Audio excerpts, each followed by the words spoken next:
नमस्कार। बिंदास हरियाणा के खास कार्यक्रम सीधी बात सुरेंद्र नैन के साथ में आप सभी दर्शकों का स्वागत है। आज के हमारे इस कार्यक्रम के खास मेहमान है कृषि एवं कल्याण मंत्री जयप्रकाश दलाल जी। दलाल साहब, बहुत बहुत स्वागत है आपका। धन्यवाद नैन साहब जी।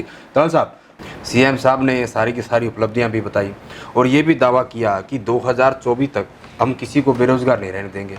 एक निर्धारित कर लिया कि कम से कम 5 लाख लोगों को रोजगार देंगे। लेकिन हुड्डा साहब ये कह रहे हैं कि जो बीजेपी की गठबंधन की सरकार है आपकी बीजेपी की, वो लगातार जो है इसके जो दावे हैं, घोषणाएं, वो सारी की सारी खोखली है। चाहे पेपर लीक मामले की बात करें, 27-28 से ज़्यादा पेपर लीक हो चुके हैं। आप एक तरफ बात करते हो हम पारदर्शिता से सरकार चला रहे हैं, वो आपको लखी करोड़ी सरकार का नाम दे रही है। देखिए, हुड्डा साहब हमारे पक्ष के नेता हैं, उनको हमारे ऊपर जो है उंगली उठाने का अधिकार है। लेकिन मैं एक चीज़ मानता हूँ नैन साहब, आप एक चीज़ का पता कर लीजिए, हमारा सबसे मुश्किल काम खेती का ही है। जी बिल्कुल।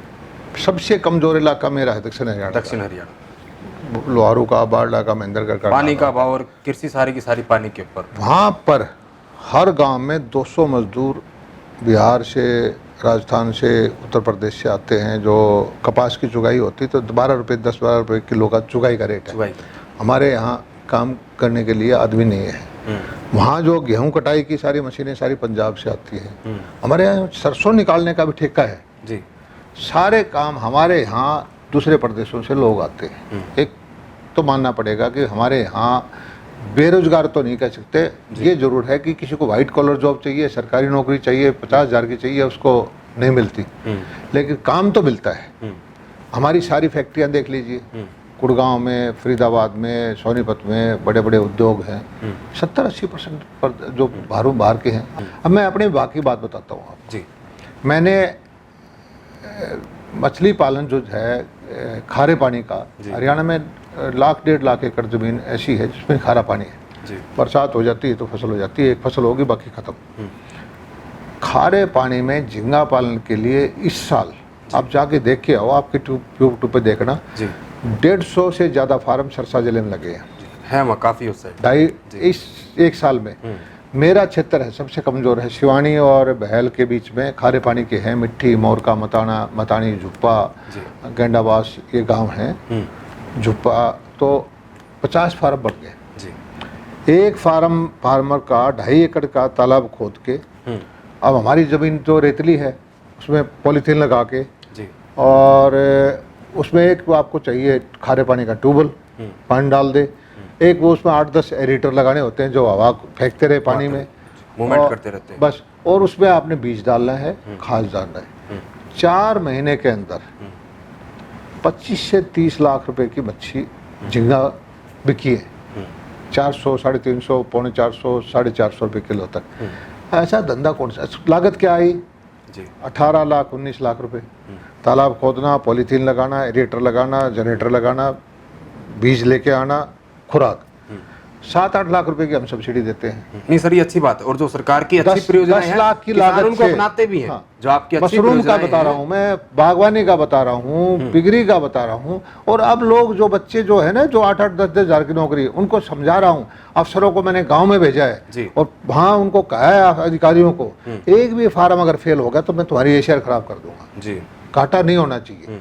और मैं आपको दावे के साथ कहता हूँ, हरियाणा में इस अगले साल कम से कम 5,000 बच्चों को रोजगार मिलेगा इस अकेली सलाइन वाटर झींगा पालन से।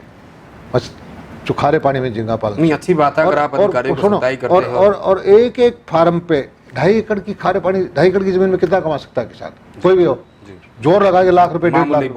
मैं 2.5 एकड़ की 4 महीने 5 महीने के अंदर 10 लाख, 15 लाख, 12 लाख, 16 लाख की कमाई होती है। हमारी मानसिकता बदलने की जरूरत है नौजवानों की। और मैं उनको काम करवाऊंगा, किसी को घाटा नहीं होने दूंगा जी। लोन देने में दिक्कत नहीं, माल बिकने में दिक्कत नहीं, बीज दिलवाऊंगा, ट्रेनिंग दिलवाऊंगा। इसी तरह बागवानी का है, इसी तरह पिगरी का है, इसी तरह मशरूम पालन का है।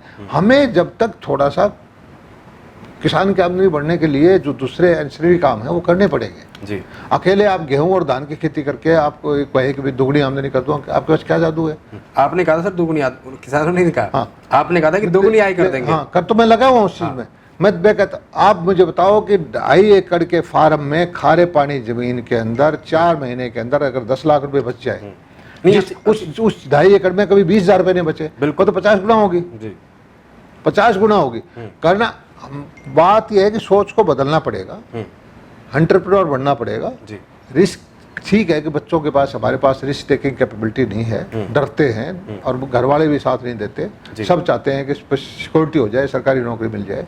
तो उस मानसिकता से बदलना पड़ेगा, तभी गांव में रोजगार आएगा, तभी किसान की हालत सुधरेगी। और हम इस चीज को करेंगे, कर भी रहे। इन सारी चीजों के बावजूद आप एक चीज देख लेना, मैं नमन करता हूं देश के किसान को। कोरोना के काल में देश की अर्थव्यवस्था को किसी ने ताकत दी है। 3.5 साल पिछले साल बढ़ी है, ये 30 तिमाही में। कल के डाटा में देख रहा था कि 4.5% की एग्रीकल्चर में ग्रोथ, बहुत बड़ी ग्रोथ होती है। तो ग्रोथ है, और सबसे ज्यादा इन दिनों में पिछले साल में जो एक्सपोर्ट हुआ है एग्रीकल्चर का हुआ है, बाहर माल भी जा रहा है। और जिस तरह धीरे धीरे करके मैं तो आशावादी हूँ कि हमारा देश तरक्की करेगा, हमारा किसान तरक्की करेगा, सक्षम होगा। और ये लोकतंत्र में ये समस्याएं तो चलती रहती। सर, दक्षिण हरियाणा की बात हमने बार बार की, हमारी बातचीत में दक्षिण हरियाणा का जिक्र काफ़ी बार आया, आप भी दक्षिण हरियाणा से हैं।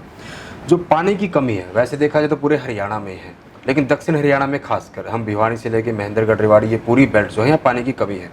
SYL बहुत पुराना मुद्दा है, आज का नहीं है, ये नहीं कि आपकी देन है, बहुत पुराना मुद्दा है।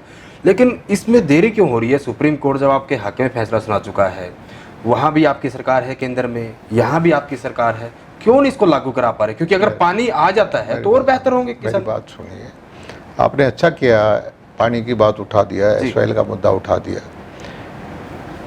ये किसान जत्थेबंदियाँ थी, इन्होंने जब मीटिंग रखी थी हमारे केंद्रीय 3 मंत्रियों से, मैंने गुड़गांव में प्रेस कॉन्फ्रेंस की, आप ध्यान कर लीजिए। मैंने कहा भाई आपकी मांगे सारी सही हो सकती हैं, गलत हो सकती है, क्या हो सकता है वो तो चर्चा में विचार। आप एक मांग हमारी भी रख लो कि हरियाणा को SYL का पानी मिलना चाहिए।